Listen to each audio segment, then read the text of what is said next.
Pour la première fois depuis 2 ans, l'Assemblée nationale a pu se prononcer sur la retraite à 64 ans.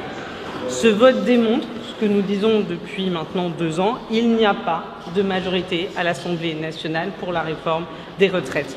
C'est une réforme profondément injuste et c'est une réforme qui a été passée en force. Donc c'est non seulement un déni social, une catastrophe sociale et un déni démocratique.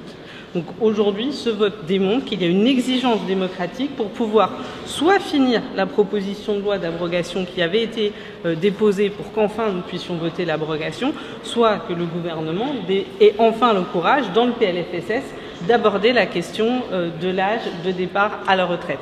Mais en fait, ça suffit de voir des gens partir plus tard à la retraite, de perdre du temps de vie, alors qu'il n'y a ni dans le pays ni au Parlement une validation pour cette réforme.